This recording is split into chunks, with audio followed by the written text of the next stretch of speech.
1:06, como en un viaje en el tiempo o como en los viejos tiempos, ¿verdad? Aquí estamos, somos Milenio 3.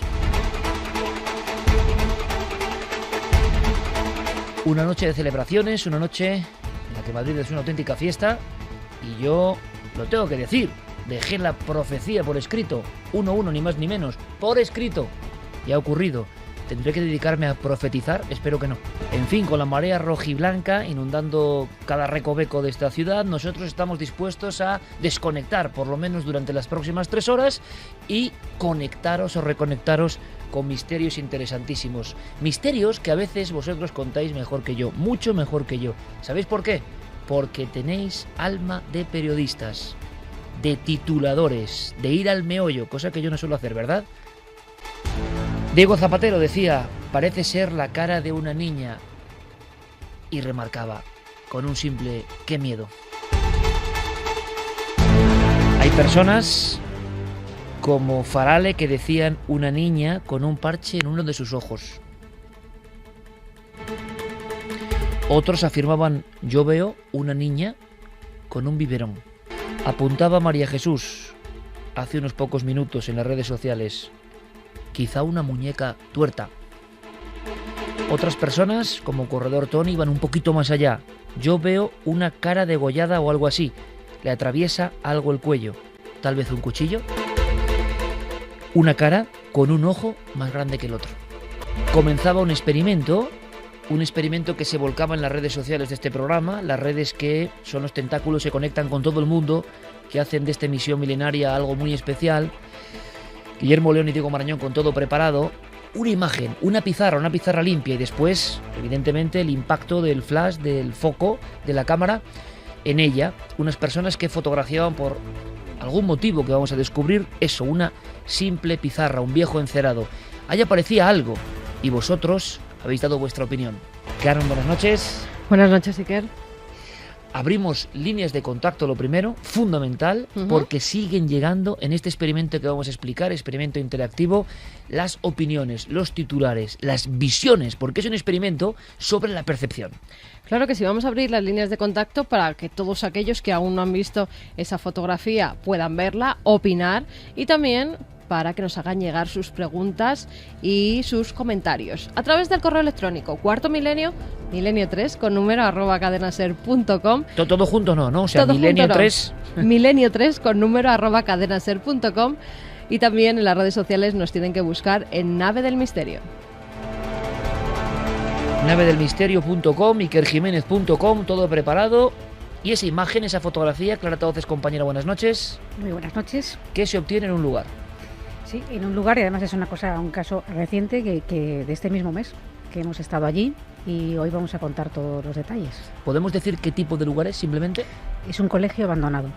Más cosas en este sumario, en esta especie de índice para que sepáis que no podéis faltar en esta noche tan llena de emociones, tan llena de misterios, tan llena de secretos. Diego Marañón, compañero, buenas noches. Hola Iker, buenas noches, ¿qué tal? Un congreso, una serie de eminencias y cosas muy sorprendentes. ¿Has sido seguidor de excepción? Sí, ha sido un congreso que ha sido más que un congreso, ha sido yo creo que la muestra de un cambio de actitud a la hora de hablar del asunto de las experiencias cercanas a la muerte. Una reunión, Iker, en la que se hizo patente yo creo que una apertura de miras, una apertura de conciencia e incluso, y esto cuando se escucha en boca del protagonista te aseguro que impresiona bastante, vimos cómo profesionales de la medicina reconocieron una cierta conversión en sus creencias después de haber estado experimentando e investigando en torno a este asunto. Asunto que está plenamente de moda. Esta misma semana Telecinco emitía una serie que a nivel televisivo se ha convertido en el fenómeno de los últimos 6 años a nivel de audiencia, que se llama Resurrección y que habla del regreso supuesto de un niño a la vida. Un niño que había perdido la conciencia o incluso la propia vida hacía 30 años. Bien, el tema de los que regresan de la muerte está y es palpable. El impacto brutal en España. Por tanto, no estaba preparado, pero es perfecto el clip. Vamos a intentar informar un poco más de esas personas que están en vanguardia y que ya no solo hablan de ECMs, de las visiones arquetípicas. Se ha pasado una segunda fase y queremos atravesar el túnel, en el buen sentido, con todos vosotros. Una segunda fase de fenómenos paranormales, de intuiciones, de curaciones, todo un universo nuevo que se abre ante nosotros. Por eso es importante hacer crónica de ese congreso que acaba de producirse en pleno corazón de la capital de España. Santiago Camacho, compañero, buenas noches. Buenas noches, Iker. Y tú nos vas a hablar de un concepto que también está subiendo como la espuma, y que si el seguidor del misterio quiere no quedarse en el vagón de cola y quiere estar al cabo de la calle de las cosas que van surgiendo, tiene que saber de esto, aunque es un misterio que tiene ya unos cuantos años. Pues sí, hace apenas unas semanas la prensa traía un nombre muy conocido en los ámbitos científicos, James Lovelock. James Lovelock avisaba de que la catástrofe medioambiental podía ser inevitable, podíamos haber llegado al punto de no retorno. Pero si James Lovelock es conocido por algo es por su hipótesis Gaia. Hace más de 30 años él decía algo que le convirtió en un hereje científico. Decía que la Tierra es un organismo vivo. Pues bien, ha habido gente que ha ido mucho más allá y se ha hecho estas preguntas. Si la Tierra es un organismo vivo, ¿puede llegar a tener mente? Y si la Tierra tiene mente, ¿nosotros formamos parte de ella? Y si nosotros formamos parte de ella, ¿en qué forma nos influye? Todo eso tiene un nombre, se llama la noosfera. Apuntad el término desde ya. Viene de antiguo, pero por algún motivo que vamos a explicar, está en la cresta de la ola, noosfera. Tendremos noticias, Javier Pérez Campos, de un testimonio, no sé ni cómo catalogarlo, si cuarta o quinta fase, porque lo que se ve parece también algo muy remoto, pero el caso es actual. Sin duda, un caso tremendo. Buenas noches, Iker. Vamos a conocer el caso de un niño de 12 años, que durmiendo en un sofá, en mitad de la madrugada, escucha que una voz desconocida le llama por su nombre y en ese momento algo le toca el hombro y le despierta. Lo que allí ve Iker es algo sorprendente. Justo esta noche vamos a hablar de personas que volvieron del otro lado y quizá también tengamos que hablar de seres que vuelven de otros mundos. Hay alguna nota oscura, pero que también forma parte del misterio, de los enigmas, y sobre todo algunos enigmas que nos han sobrecogido, porque en este territorio estuvimos investigando y hay un escalofrío al recordar algunas montañas, algunos cobertizos abandonados. Me estoy acordando ahora mismo, Carmen, de la Posada del Diablo, con su cartel cimbreante en mitad de la lluvia y el frío florentino, donde se pergeñó, al parecer, se ideó el concepto del monstruo de Florencia. El monstruo de Florencia es una historia que contamos en su día, que quizá muchos no conozcan, y que supera, desgraciadamente, a Jack el Destripador, pero ocurrió en Florencia en los años 80, y sus flecos todavía no han acabado por ser resueltos. Ahora hay noticias que vamos a contar dentro de un tiempo, de última hora, algo que ha vuelto a poner monstruo de Florencia en todas las portadas de los periódicos de Italia. Pues sí, que hace unos días se encontraba el cuerpo de una mujer crucificada precisamente muy cerca de uno de los escenarios donde se encontraron. ¿Has dicho crucificada? Crucificada. Donde se encontraron algunos de los cuerpos, estaba muy cerca, donde se encontraron esos cuerpos de jóvenes que habían muerto a manos del monstruo de Florencia. Enseguida, ese término llegó a la cabeza y a la portada de todos los periódicos florentinos y de la gente que paseaba por allí, porque tenía rasgos casi idénticos a los que se produjeron hace ya 40 años por esa misma zona. Unos asesinatos que durante los 10 últimos años se vienen produciendo de mujeres solas, desnudas y crucificadas en el campo.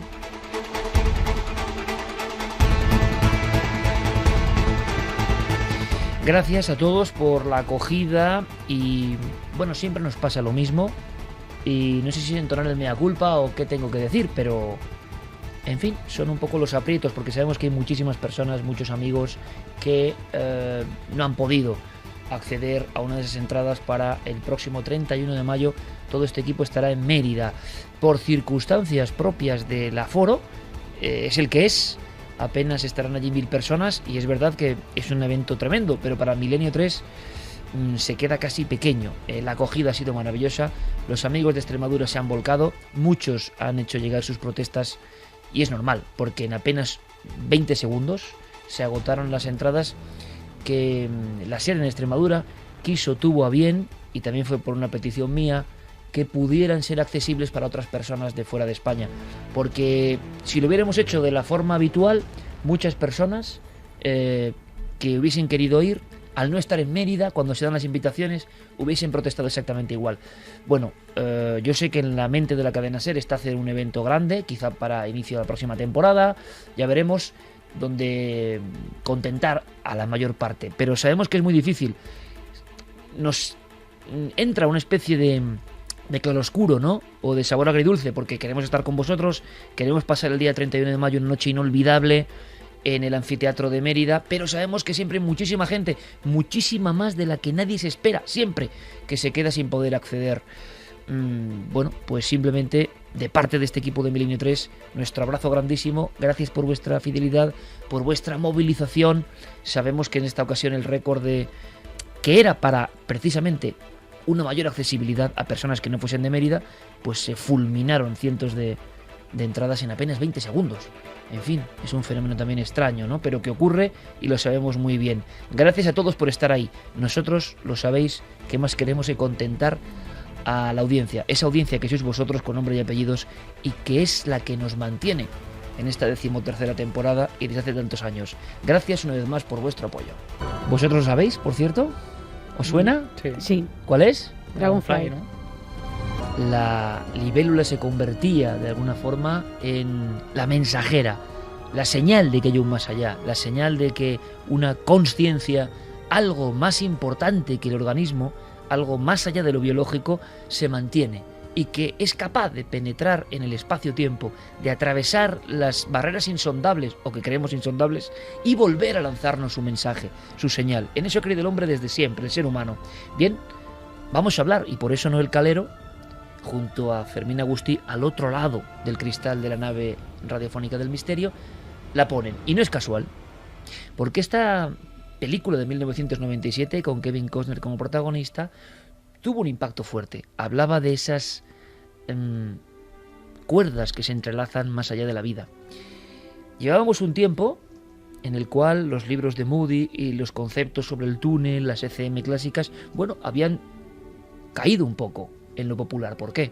Porque los temas, como bien sabéis vosotros, también se estancan, también cansan, también hemos escuchado muchas veces la misma historia. Y aunque es una historia que nada puede superar, yo creo, porque nos habla del espejo del otro lado, resulta que ya lo dábamos casi por hecho. Un lado de la sociedad creía profundamente en que esas experiencias significaban el acceso a otra consciencia, o a la auténtica consciencia que vive envuelta en la carne y que no se entera realmente de lo que es la última verdad, y por otro lado, una gran parte de la sociedad había acabado convencida de lo siguiente: una serie de parámetros puramente biológicos racionales se activan en el cerebro y se provoca esa especie de ilusión. Y ahí teníamos, hasta el año 97 digo, esa división absoluta. La ilusión, todo es explicable mediante pura bioquímica cerebral, o los que piensan que hay otra cosa. Esa división, como siempre, ha tenido sus rozamientos, sus fallas. Justo en el 97, es curioso, empiezan algunos doctores una lentísima revolución.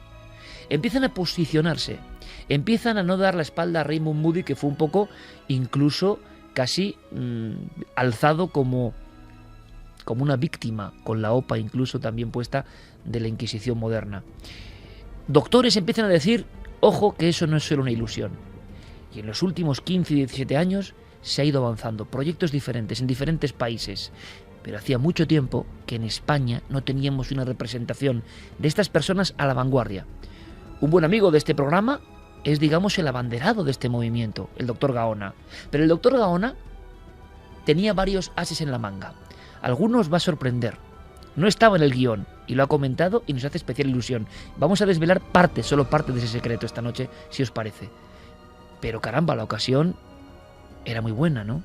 Especialistas internacionales de gran prestigio y que dieron el paso. Como Pizarro y sus hombres trazaron una línea y la saltaron. Sabían que podían correr peligro sus carreras, su prestigio, pero muchos eran protagonistas de experiencias cercanas a la muerte, o muchos tenían familiares y testigos de los cuales no podían dudar. Y entonces se alinearon en esta corriente extrañísima. Médicos, forenses, neurocirujanos, neuropsiquiatras, a favor de que hay otra cosa. Nuestro compañero Diego Marañón ha sido cronista virtual de toda esta historia. Esta es su crónica, no tiene desperdicio. Sentía que los doctores no entendían mi forma de actuar, mi forma de pedirles ayuda, decir, pero es que no entienden lo que me ocurre. Gracias por venir. Necesitamos gente como ustedes que nos comprendan. El sentimiento de gratitud por saberse comprendidos fue una de las muchas cosas que compartieron los asistentes a la primera reunión nacional sobre experiencias cercanas a la muerte. El Salón de Actos de la Facultad de Humanidades de la UNED en Madrid fue el lugar escogido para este excepcional encuentro dirigido por el doctor José Miguel Gaona, que trató de exponer desde un punto de vista científico y experiencial este fenómeno. La encargada de romper el hielo fue Janice Holden, profesora de psiquiatría en la Universidad de North Texas. Es mano derecha de Bruce Greyson, uno de los tipos que más sabe sobre temas de ECM, y justamente además con Janice Holden estamos haciendo un trabajo, ¿no?, sobre este tipo de cuestiones. En su intervención, Holden presentó los resultados de una investigación llevada a cabo por su equipo sobre un total de 188 ECMs. Del estudio se desprende que no existe una relación vinculante entre estas experiencias y posibles enfermedades mentales y que quienes han pasado por ellas han visto aumentadas sus capacidades paranormales. Cuando el profesional de la salud no lo había ni patologizado ni demonizado y lo había considerado como una experiencia real o potencialmente real, la persona que la había experimentado había considerado dicha experiencia como algo positivo. ¿Cuántos de vosotros habéis tenido una experiencia negativa o muy negativa a la hora de relatar vuestra experiencia a un profesional de la salud? Disclosing your NDE to a health professional.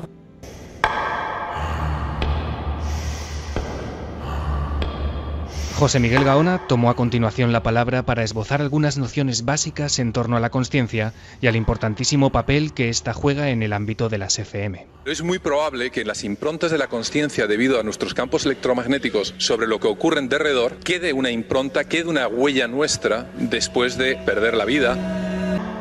Gaona avanzó además algunos aspectos de un ambicioso estudio sobre premoniciones y ciertos experimentos realizados durante el proyecto ALMA, una investigación que acaba de llevar a cabo un equipo de Cuarto Milenio en varias cuevas prehistóricas de Cantabria y que próximamente conoceremos en detalle. Intentamos averiguar una serie de cuestiones interesantes. ¿Cómo era el cerebro de nuestros ancestros? ¿Tendrían sensación de conciencia? ¿Tendrían experiencias cercanas a la muerte? ¿Qué es lo que sentían? ¿Cómo sentían esos cerebros?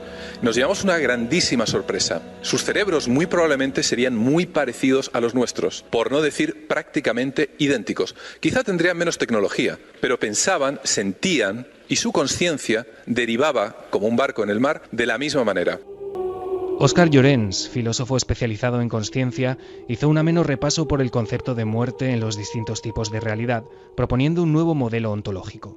Además, presentó varios puntos que, según él, pueden avalar la realidad trascendente de las ECM. La muerte es lo que nos da la vida. Todo está en continuo cambio. Opino que muchas veces se desestima por ignorancia, por inercia. Hablo de cuatro argumentos fuertes según los cuales las experiencias cercanas a la muerte muestran que la conciencia es no local y por tanto con cierta independencia del cerebro. También hubo tiempo para escuchar al doctor Juan José López Martínez, profesional de la medicina que trabajó durante un cuarto de siglo en el servicio de urgencias de un hospital de Cartagena. Hace 15 años, tras una experiencia desconcertante pasando consulta a una paciente, comenzó a investigar el fenómeno de la regresión a vidas pasadas, llegando a una conclusión que a la vez supone una de sus más firmes creencias. La vida empieza antes de nacer y no termina con la muerte. Para mí ha sido muy fácil comprobarlo. Una vez que le tomo los datos al paciente, ha sido tan fácil como ir al cirujano que lo operó, sentarme con él y decirle: tú dijiste esto, tú hiciste esto y tu ayudante hizo esto y dijo esto. Y me dicen: ¿y tú cómo lo sabes? Digo: yo no lo sé, lo sabe tu paciente. Al principio yo de esto no creía nada. Hace 18 años yo no hubiese estado ahí sentado. El evento finalizó con la presentación de la Fundación Acércate, un proyecto de convivencia y apoyo a enfermos terminales.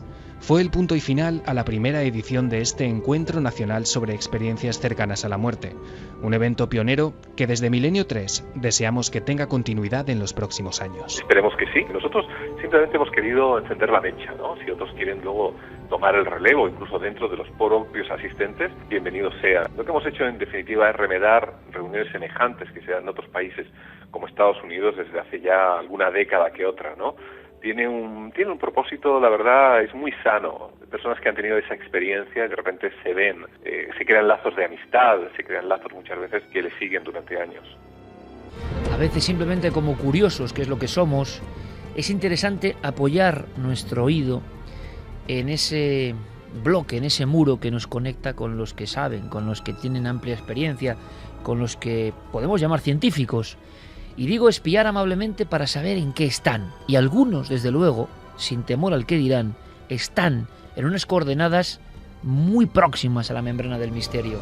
Ya no es hay vida más allá de la vida, sino que algunos doctores, después de experiencias personales como hemos escuchado, se atreven a decir algo igualmente misterioso o más misterioso. Me parece un hermosísimo título. La vida comienza antes de nacer.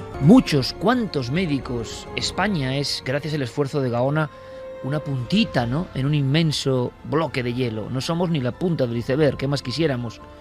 Pero también hay personas que se suman porque tienen sus propias evidencias. No aparece en ningún catálogo esto, en ningún libro oficial. Y sin embargo, doctores con amplísimo recorrido están ahí. Es más, yo os invito a que mañana participéis en otra experiencia interactiva también casi. Y es que en Cuarto Milenio van a venir 2 doctores españoles, no digo más, pero uno con 6 doctorados, la otra neurocirujana, a contarnos su regreso de la muerte o su experiencia cercana a la muerte. Médicos como testigos, médicos en activo. Algo está cambiando, porque ese doctor de Cartagena decía: yo hace 18 años no estaría aquí porque me reía. Yo os aseguro que como periodista curioso del misterio nunca hubiese pensado, nunca habría imaginado 2 médicos en la televisión contando: yo lo viví. No estoy hablando de teoría, de lo que yo creo. Yo lo viví. Viví esa interfase. La conciencia como algo no local. La conciencia como no solo algo residente en el cerebro. Es decir, la mente no solo es el cerebro. La mente es algo mucho más extraño que puede acompañarnos desde antes del nacimiento y posiblemente nos acompañe después de la muerte. Todo esto que son absolutos tabúes están ya en congresos universitarios como el que acaba de capitanear el doctor Gaona, y yo siento una enorme alegría, porque no sé la verdad, pero sé que esto sí embarga y emociona a muchos doctores. Por algo será, compañeros. No sé qué opináis vosotros. ¿Se habla de revolución silenciosa o no tan silenciosa? Bueno, y a mí me parece también reseñable que esto haya tenido lugar en el interior de una universidad, que sea la que ha dado cobijo a este congreso vanguardista, donde se han dado la mano médicos, filósofos, yo creo que todo tipo de vertientes para intentar vertebrar una misma cosa, ¿no? Una misma cosa que quizá desde un solo campo de visión sería casi inabarcable o sería imposible de observar. Y lo que me parece muy interesante es, hablaba Siker, por ejemplo, de doctores que han investigado en estos casos de experiencias cercanas a la muerte. Hay muchos casos que parecen casi escogidos a dedo, como si los doctores que han empezado a indagar en las experiencias cercanas a la muerte lo hubieran hecho por algo. Muchos de esos casos son porque han vivido en sus propias carnes, cuando eran absolutamente escépticos, una experiencia cercana a la muerte. Cuando estaban a punto de morir, se enfrentaron a ese túnel de luz y a partir de ahí iniciaron sus investigaciones. Parece que a veces el fenómeno escoge con cierta exactitud a la persona a la que le ocurre. Pues curiosamente el tema que te digo esta noche, del que hablaré después, es casi primo hermano conceptual de este. Desde otros ámbitos, desde cada vez más ámbitos, más gente se está atreviendo a decir la gran herejía hacia la ciencia materialista, que la mente y el cerebro son cosas diferentes, que el cerebro es el órgano a través del cual se manifiesta la mente en el cuerpo, pero no es la mente. Es decir, que hay algo independiente que nos trasciende y que efectivamente puede traspasar por delante y por detrás, por el antes y por el después, las barreras de la muerte. Y fíjate que, sin destripar nada de mi tema, cuando decías ¿qué está cambiando?, hay mucha gente que piensa que algo está cambiando, que algo externo a nosotros está poniendo una semilla de cambio en todos y cada uno de nosotros, que en unos fructifica más, en otros menos, en otros absolutamente nada, pero que realmente hay un proceso de cambio. Luego explicaré en qué consiste y qué lo puede estar provocando. Y bueno, hay que añadir también que pese a que algo parece que se está moviendo, que cada vez más científicos con nombres y apellidos y gente del ámbito, no siendo científicos del ámbito universitario, se atreven a alzar sus voces y a hacer que congresos como este o otro tipo de actos se lleven a cabo en un seno universitario, queda todavía un residuo de esos cientifistas, no sé cómo llamarlo, que se oponen y que parecen la Inquisición del siglo XXI, que no quieren que se hable en el seno universitario de estas cuestiones. Esta misma semana, hace un par de días, pues una catedrática conocida por nosotros, no voy a decir el nombre porque ella tampoco quiere entrar en polémicas, ya se ha dirimido donde tenía que dirigirse, ha sido atacada pero vamos, duramente por algunos de sus catedrática compañeros. De amplísimo prestigio y de mucho más prestigio de quienes se atacan, como siempre suele ocurrir, ¿no? Sí. Y bueno, pues me parece penoso, solo por el hecho de que haya querido hablar sobre algo relacionado con los fantasmas y los fenómenos paranormales en la antigüedad. Como elemento histórico. Como elemento histórico. Que evidentemente son parte de la historia. Por supuesto, y elemento simbólico, y desde unas perspectivas antropológicas y con un amplio currículum para hacerlo. Es decir, que si no lo puede hacer ella, ¿quién lo puede hacer? Pero es que aunque hubiera tenido esta mujer una experiencia ella misma de ver un fantasma, nadie tenía por qué recriminarla nada, y su currículum no iba a ser peor porque hubiera tenido una experiencia como esta. Yo creo que algo está cambiando, que precisamente el doctor Gaona pudo contar con tanta gente que vivía esas experiencias, que contaba a nivel científico esas ECMs, porque en cierta forma ya han dado varios el paso. Varios científicos, entre ellos el doctor Gaona, que cuando nosotros lo conocimos era un escéptico recalcitrante, un escéptico que no se creía nada que tuviera que ver con lo extraño, con lo que no se pudiera explicar científicamente en un laboratorio. Si él ha cambiado, ¿por qué no pueden cambiar otros? Lo decía Javi, unos han vivido esas experiencias en su propia carne, pero otros, yo recuerdo, por ejemplo, al doctor Vila, como nos decía, yo tengo un montón de médicos, Enrique Vila, un doctor que también hizo un libro sobre experiencias cercanas a la muerte, y él nos decía que había recogido numerosos casos y que los propios médicos de su hospital, del Hospital de la Macarena, en Sevilla, le contaban pacientes que habían tenido esas ECMs, pero que no se atrevían a dar sus nombres por si les pudieran criticar o decir algo malo sobre ellos. Creo que eso poco a poco se va perdiendo, ese miedo, que ya son muchas las personas que se dedican a la ciencia que están diciendo, oye, que estas cosas pasan, vamos a intentar explicarlas, esto no es de programas oscurantistas, de programas paranormales, sino que hay algo más, está pasando algo y tenemos que investigar para intentar dilucidarlo. Os voy a dar más argumentos para este debate, porque es un tema que, si lo valoramos en su conjunto, significa eso, la posibilidad de apertura. Yo desde luego pienso que en los foros del conocimiento tiene que hablarse de todo. No, fijaos, en la herejía no vamos a seguir, ¿no? Pero en ese aspecto, pero de eliminar de la historia algo que igual para el hombre moderno no es importante, pero que ha sido vital absolutamente para el hombre antiguo. O sea, para hacer sociología de la antigüedad, o antropología o etnografía, ¿qué pasa? No hay que hablar de los fantasmas, aunque uno crea o no crea, de los aparecidos, de lo que significa para una comunidad la creencia en el aparecido. Si es por algunos, se eliminarían esas partes de la historia. A mí me lo decía Bermúdez de Castro, Premio Príncipe de Asturias. Cuando tenemos que hacer algún estudio, siendo quienes somos, que toca lo sagrado, toca el animismo, toca la conexión del hombre antiguo con lo extraordinario, por qué lo hacía y lo importante que era, tenemos problemas. Tenemos más problemas que con otras cosas cuando tocan lo objetivo. Quizás Santi ha tenido una vez más la gran clave. Se está enfrentando parte de la propia ciencia, que es lo maravilloso, al tabú, a un gran tabú. Pero os voy a dar más argumentos para el debate. Diego, compañero, doctora Holden, podemos hacer su interesante lo que dijo, te llamó la atención porque hay un momento en que habla, y quiero que la escuchemos, Diego, sobre algo más. No nos quedemos en experiencias cercanas a la muerte, sino en el despertar que se produce en esa gente y lo que le suele suceder después a muchos de ellos. Sí, la verdad es que la ponencia de Janice Holden, bueno, se alargó un poquito en el tiempo, claro, por temas de traducción simultánea y demás.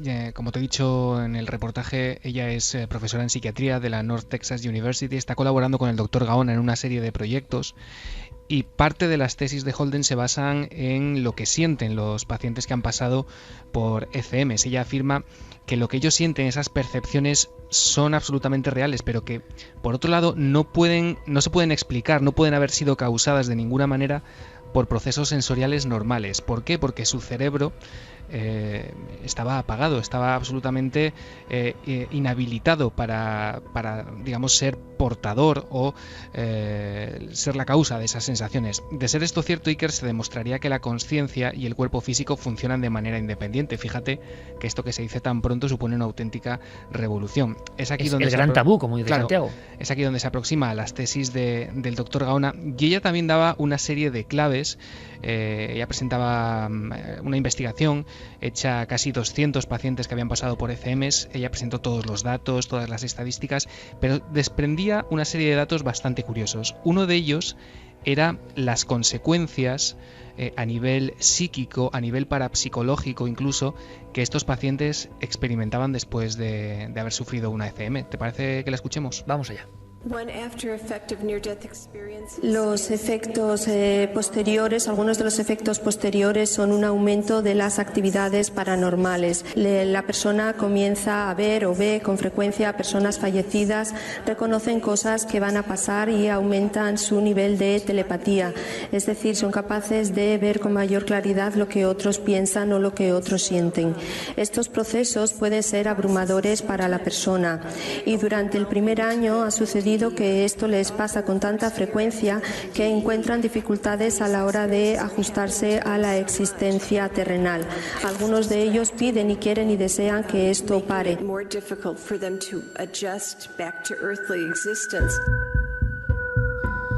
La doctora, la psiquiatra, algunos quieren que esto pare. No veamos solo al testigo de la ECM como algo pasivo que vive una experiencia que algunos aseguran que está dentro del cerebro, una especie de ilusión óptica. Casi nos han hecho creer a todos.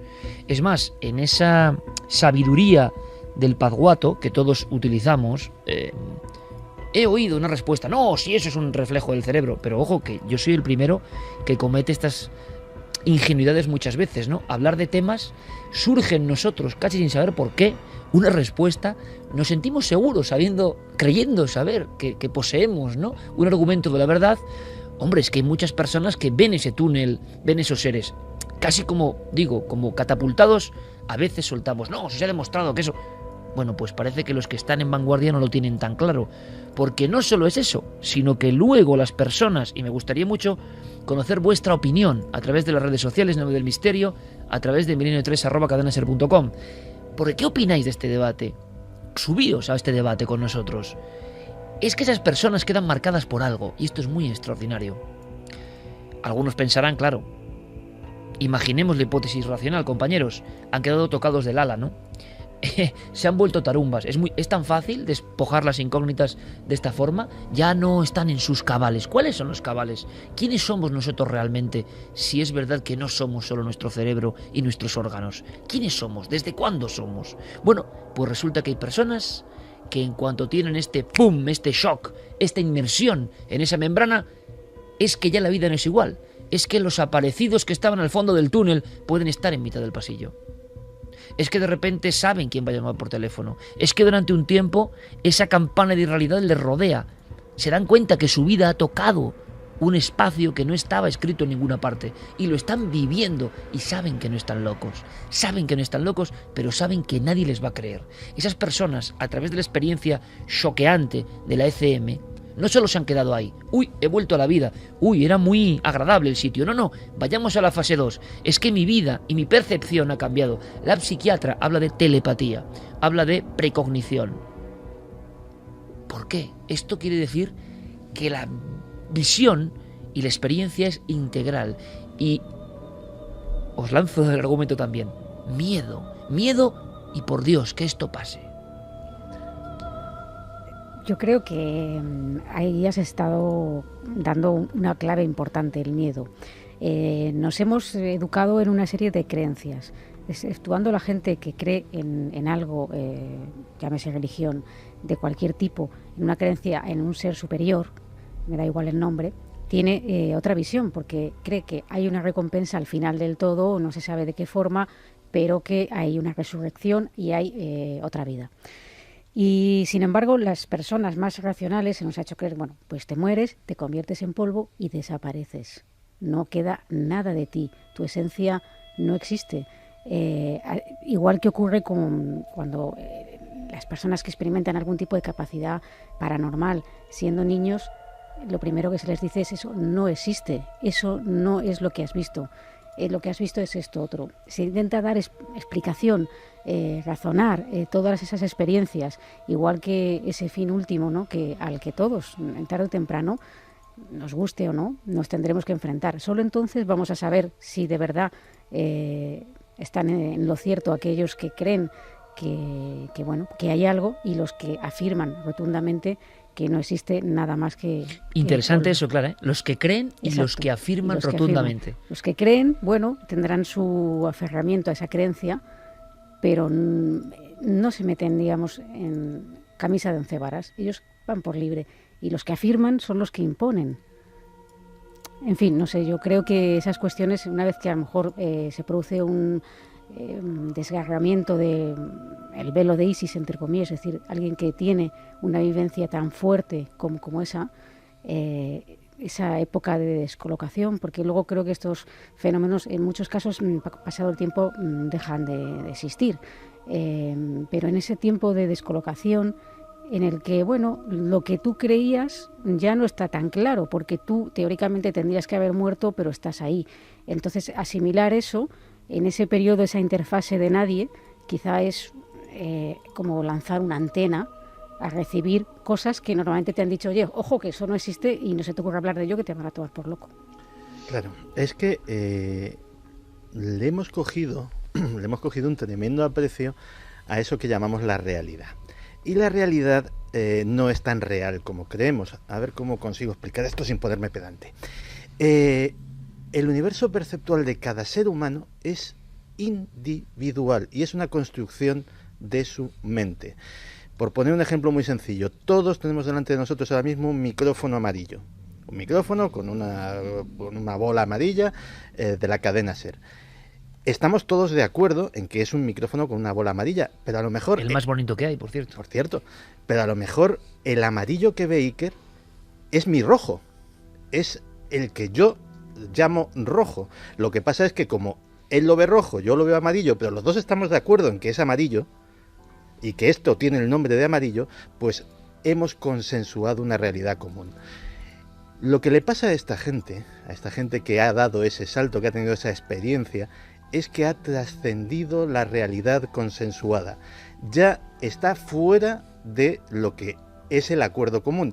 Y ya una vez se da ese paso no hay retorno y empiezas a ver otra realidad. Con lo cual la quebradura mental es brutal. Claro, o sea, da miedo porque entre otras cosas, no solamente que me tomen por loco, no, es que en cierto sentido te has salido de la norma, te has salido del rebaño y somos animales sociales, somos seres que necesitamos la aprobación y la integración y de repente ser el diferente asusta mucho. Entonces, tanto que les sucedan estas cosas como que eso les produzca una sensación de estrés importante, no me extraña nada ninguna de las dos cosas. Y encima, fíjate, si son personas que estudian la mente y les pasa esto, totalmente de acuerdo. Todos sus cánones se rompen.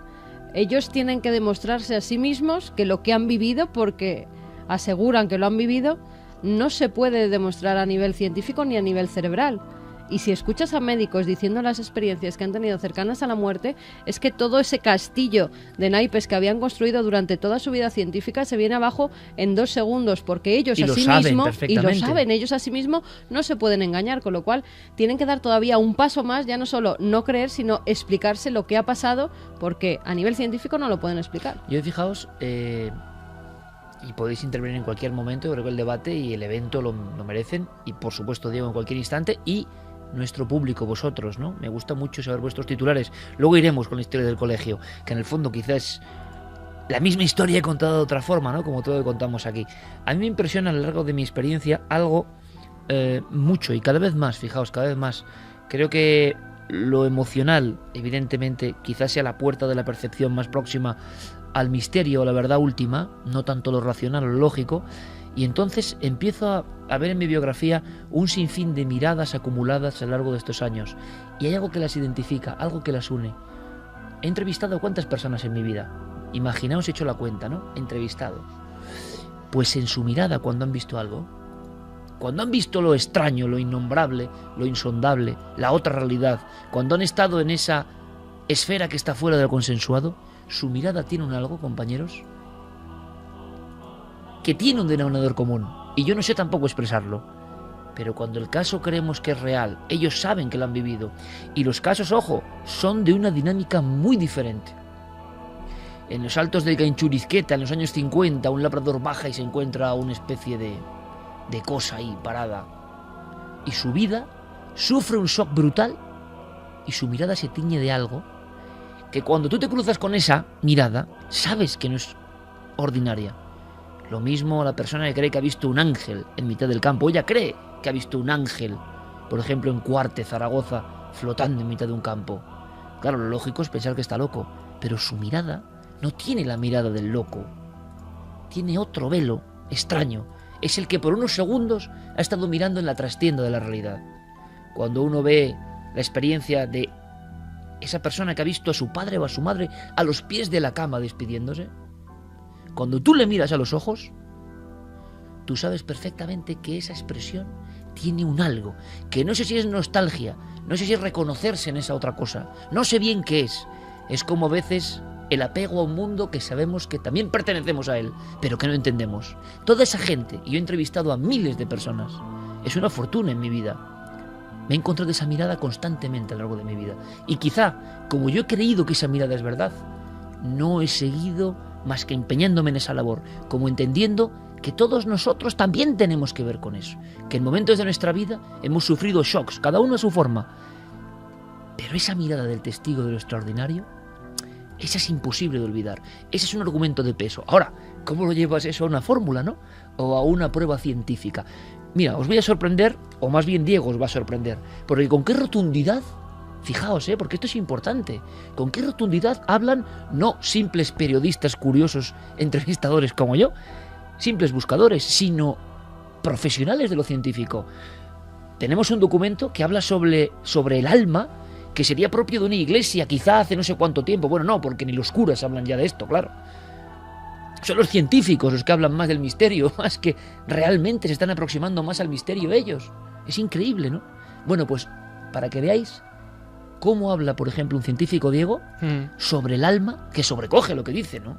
Sí, yo la verdad es que tengo que reconocer que no lo conocía. A este hombre es Juan José López Martínez, es médico y es una persona que ha trabajado durante 25 años en el servicio de urgencias en un hospital de Cartagena. Y que estamos hablando pues, de un profesional de la medicina que, por cierto, fue el primer médico en España que obtuvo la autorización de una administración sanitaria, en este caso la Consejería de Sanidad de Murcia, para abrir la primera consulta sobre terapia de vidas pasadas. Después de hacer miles, literalmente miles de regresiones, tal y como él contó en esa charla, que fue la verdad bastante amena, él ha llegado a la conclusión que exponías al principio del programa, Iker, que la vida empieza antes de nacer y no sé si es más importante, pero que además no termina con la muerte. Él quiso explicar el porqué del título de uno de sus libros, que se llama La respuesta está en el alma, y para hacerlo contó esto que vas a escuchar ahora.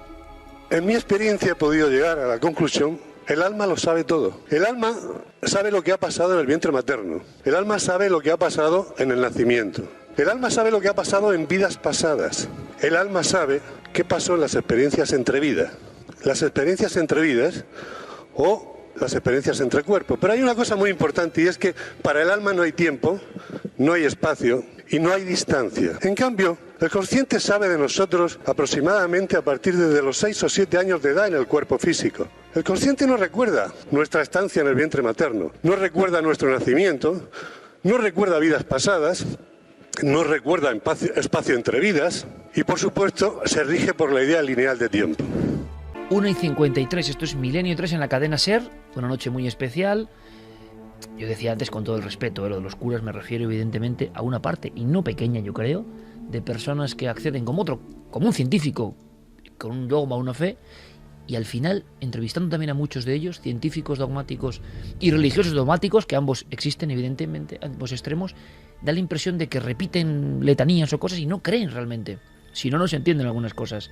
Y entonces tenemos a médicos, o sea, científicos, trabajando en el shock de las urgencias. Imaginaos, amigos, lo que ha visto este doctor, que te hablan del alma, claro, con una profundidad y con un shock y con un impacto que no me extraña que el público diga, este sí que lo cree, ahora sí que lo creo.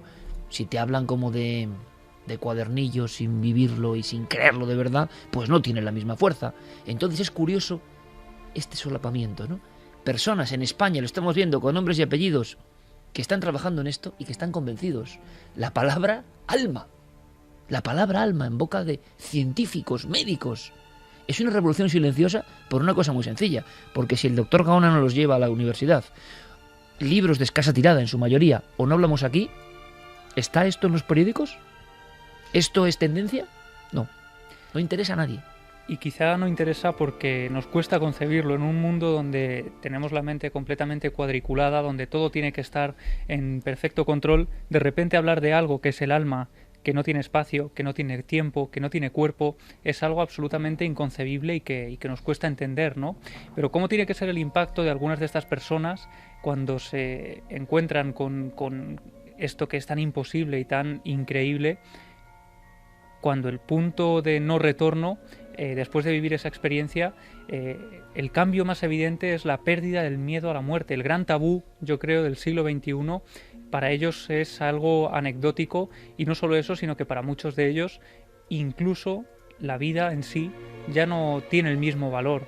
Decían que estaban tan bien, tan tranquilos, tan a gusto, esa sensación de paz en ese supuesto túnel, que cuando regresaban aquí eran incapaces de valorarlo como habían estado allí, ¿no? Era una sensación imposible de repetir, decían algunos.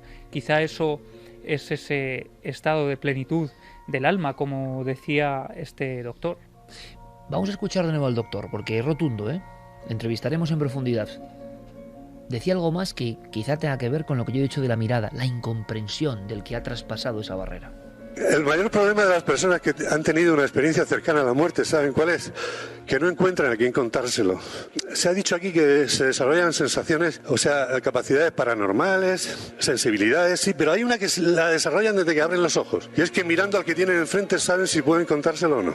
No sé si estarán de acuerdo las personas que han tenido esas experiencias. Entonces, el interlocutor válido es fundamental para este tipo de pacientes, para que puedan contar lo que les ha pasado. Vamos con algunos mensajes que nos llegaban sobre las ECMs. Paula Riol dice: creo que el cerebro, aparte de ser el motor de nuestro cuerpo físico, es el intermediario traductor de una energía que es la que forma nuestro yo, nuestro ser, alma, una energía, una base de datos, por así decirlo, que nos conforma y que sin ella no somos más que marionetas sin mano que nos guíe, un cuerpo vacío. Mar nos decía: imagina cómo ubicar en tu día a día experiencias de este tipo y saber que de alguna manera quedas estigmatizado ante la sociedad. Alex Moreno: a veces podemos pasarnos años sin vivir en absoluto y de pronto toda nuestra vida se concentra en un solo instante. Una frase de Oscar Wilde. Pantera: la consciencia no está en un punto del cerebro, está en todo cuanto trasciende la conciencia. El yo es la que perdura, llamada alma. Carlitos dice: quizá nuestra capacidad cerebral se expanda ante este tipo de situaciones, que aumente nuestra percepción. Borja: dicen que la CCM es química cerebral, pero ver lo que pasa 5 pisos por encima de uno, no hay química que lo haga. Despertaferro: ¿y si estudiasen las radiografías del cerebro durante las ECM para captar las zonas activas y aplicarlo en usos omniscientes? Blanca Oriol: cuando estás en un momento límite se viven ECMs también. Eso prueba que no es del cerebro, es la conciencia que te lleva allí. Tony Ramos: hablar de todo esto sin miedo y sin prejuicios, se llegará, se van dando pasos importantes. A Rebuscando dice: Platón decía que el cuerpo es la cárcel del alma y la encarnación era transitoria y contraria a su destino. Mildred: yo creo que tendríamos que tener más miedo a la vida que a la muerte, por muy mal que esto nos suene. Claudia Domingo: cuando estamos muertos el cuerpo está muerto, pero el alma sigue viva y va más allá. Jarama: se sabe de ECMs que no hayan sido positivas. Ale dice: todas las ECM cumplen el mismo patrón o depende de la religión de la persona que la vive. En general, dicen los expertos, a nosotros, la inmensa mayoría, el 95-97% son positivas, y hay algunas que son extremadamente negativas, como entrar también en eso que decían los sabios de todas las culturas, ¿no? Que hay una especie de dimensión paralela muy luminosa, muy plena, y otra, pues como muy infernal. Evidentemente, hablar del alma o de dimensiones como cielo e infierno, de inmediato el gran público, las personas del siglo XXI, van a rechazar cualquier argumento pensando que se habla de religión. Lo asombroso del asunto es que la religión vino después. Estos fenómenos estaban bastante antes en el ser humano, Y la religión parece que es una forma de intentar entenderlos, ¿no? Que han estado siempre ahí. Y curiosamente no ha habido cultura en la faz de la Tierra que no haya hecho esa división entre un lugar de luz y un lugar de sombras, que es lo que también aparece en estos momentos límite. Tenemos muchísimos más contenidos. Esta noche es especial, hay mucha actividad, así que vamos rápidamente con el boletín de noticias de la cadena SER y después regresamos con un montón de cosas en esta noche de alma, esta noche de emociones, esta noche de investigación del misterio.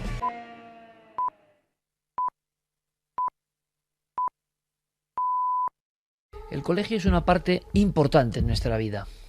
El colegio formará parte de los recuerdos, de la nostalgia o de las pesadillas, quién sabe, porque momentos vitales muy importantes, repito, claves de nuestra existencia se viven en sus cuatro paredes. No se habla mucho de colegios con misterio, por lo menos no hay muchos casos registrados, sí algunos curiosos. Este que viene a continuación podría ser uno de ellos. Aprovecho la circunstancia para agradecer a todo el público que comparte en muchas ocasiones radio y televisión el eco enorme como nunca del debate de la educación que tiene que ver con los colegios, ¿no? Lo que está ocurriendo, lo que está pasando, otro misterio. Esta noche nos damos cuenta, como tantas otras, que todos los misterios tienen un engarce, que al final nada está separado, no son universos metidos en cajones estancos, sino que tienen que ver, son como un gran organismo, ¿no? Que al final tiene diferentes caras. Estamos en un mundo donde tanto las emociones como el misterio, que quizá es una parte, ¿no?, profunda de las emociones, están relegándose. Parece que no son buenas. Todavía ser un individuo emotivo parece que es como algo propio de segunda clase, en el sentido de qué serio es este hombre. Y al decir qué serio es este hombre, parece que uno está diciendo qué prestigioso o qué bueno es este hombre. Y creo que nada que ver, ¿no? No tiene por qué. En el mundo de las emociones y en el mundo de los misterios han ocurrido muchísimas cosas.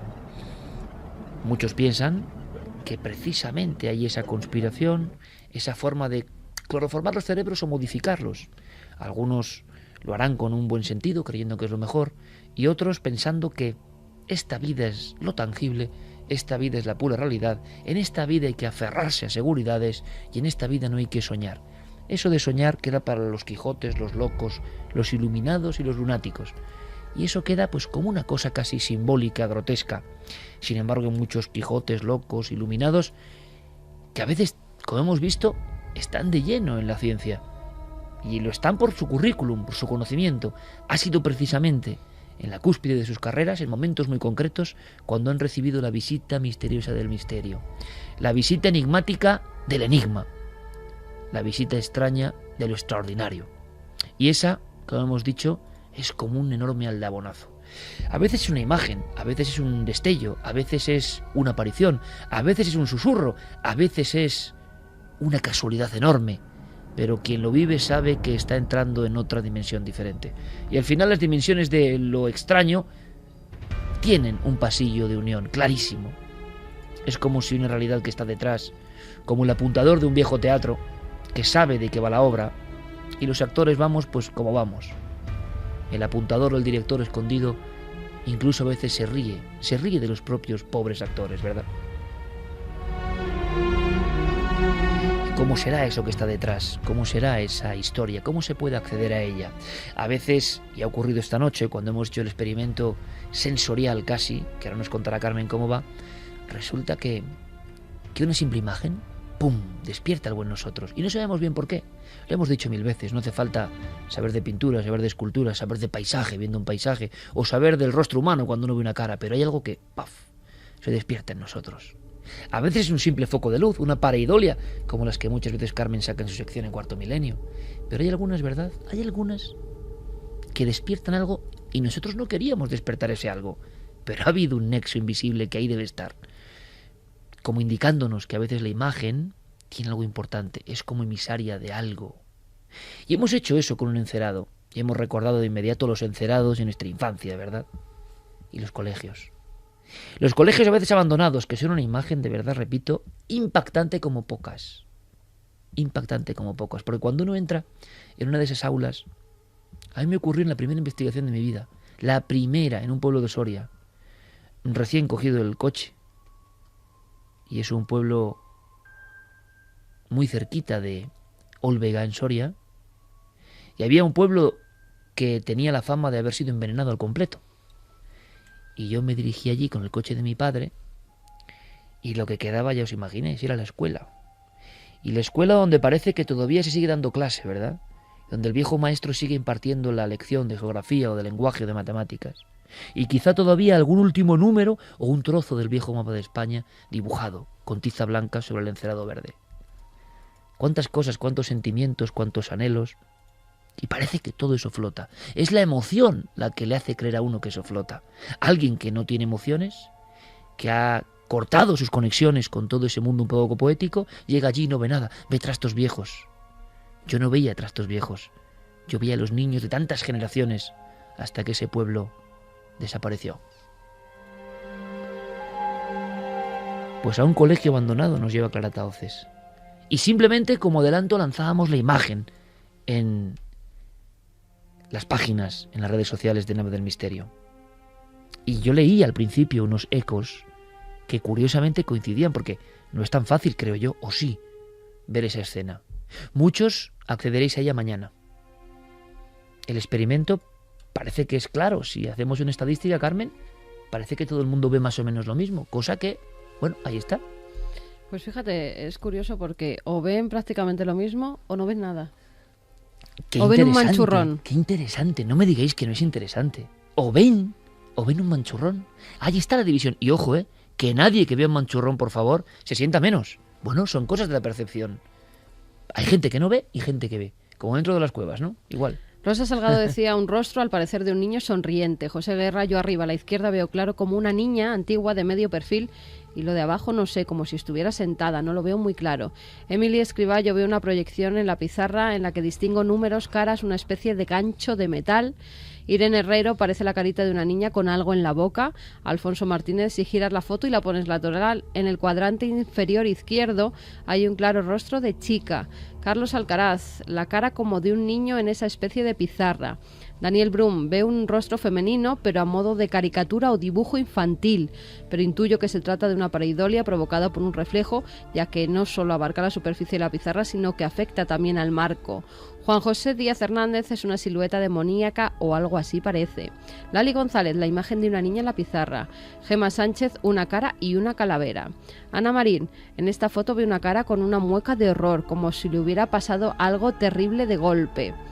Buenas noches, milenarios. La foto a mí me parece de una niña que parece que extiende algo como una mano en la que parece pedir ayuda. Eso nos lo decía Ana Marín. Y Gino Cado, lo anterior. Andrés, yo veo en la tercera imagen una persona de pie junto a la puerta a la derecha. Es como si la figura saliera de la pared. Saludos y felicitaciones desde Tenerife. Algo relacionado con los niños. Algo parece conectado con los niños. Bueno, como en esta noche, ¿no? Que estamos casi en el aula milenaria, aquí en mitad de la noche, solo se ve el flexo y, por cierto, el enigmático colgante que lleva Carmen destellando. Se ve destellando ese que está como dibujado por un niño, por cierto. Es un colgante dibujado por la mano, por el dedo de un niño. Es el colgante del misterio. Bueno, pues ¿qué habrán dibujado esos niños en el encerado, en la pizarra, durante tanto tiempo? ¿Por qué se abandonó ese lugar, Clara? ¿Por qué te has dirigido a investigar esta historia que parece que queda inconclusa? ¿Qué ves tú en esa pizarra, lo primero? Pues yo también veo un rostro, en este caso yo veo una niña, pero también tengo que decir que pienso que podría tratarse de una pareidolia, pero me ha resultado muy interesante y muy curioso ver que tanta gente ve algo muy parecido a lo que hemos visto. ¿No te lo esperabas, quizá? No. Solamente poniéndolo a prueba, y es bonito esto, y es la magia de las redes sociales, de la intercomunicación ahora mismo, hemos recibido un estudio sociológico en vivo, en minutos. En minutos había cientos de mensajes, los hay, en los foros de Nave del Misterio, en Facebook, en Twitter, y gran parte del público, claro que puede opinar uno pensando lo que ha dicho otro, pero sabemos cómo sois, y es un poco el arrebato, ¿no? Y veíais la cara, yo también la he visto la cara. ¿Casualidad? Seguramente. Pero vamos al origen de este sitio, porque al final esto es la guinda. La guinda, una historia de colegio abandonado, la guinda, la historia del último caso del archivo de Clara Tauces. Sí, además vamos a contar, a desvelar quién ha hecho esa foto, ¿no? Que no he sido yo. Estamos hablando de la actualidad, o sea, es un archivo, pero digamos un archivo reciente, tan reciente como que es de este mismo mes de mayo, ¿no? Es un colegio abandonado en el norte de Madrid. No vamos a dar más datos, más que nada porque aún la investigación está abierta. Continuamos con ello y bueno, pues nos gustaría que ese lugar estuviera un poco preservado, ¿no? A este lugar acuden 3 personas. Bueno, ¿qué hacían 3 personas en un colegio abandonado, ¿no? No fueron a realizar ningún tipo de investigación parapsicológica, no tenían intención de realizar nada relacionado con nuestro mundo de misterio, ¿no? Nosotros hemos hablado con 2 de esos testigos y hay un tercero que directamente no quiere hablar, tiene miedo. Hay 2 testigos de ellos, de los 3, concretamente que no volverían a pisar ese lugar, así me lo dijeron.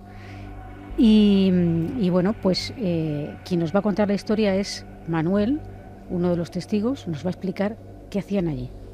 La idea en sí era la de entrar a un colegio que llevaba pues cerrado un cierto tiempo. Nosotros no sabemos cuánto tiempo llevaba cerrado, pero queríamos denunciar una situación en la cual pues el colegio se estaba echando a perder, ¿no? Las instalaciones, las porterías, el polideportivo, los edificios en sí. Y como no entendíamos por qué a ese colegio no se le estaba dando un funcionamiento, nosotros hicimos por entrar y hacer fotos, ¿no? Fotos que parecían en principio pues interesantes para denunciar dicha situación. O sea, que un reportaje de denuncia social lleva a estos muchachos allí.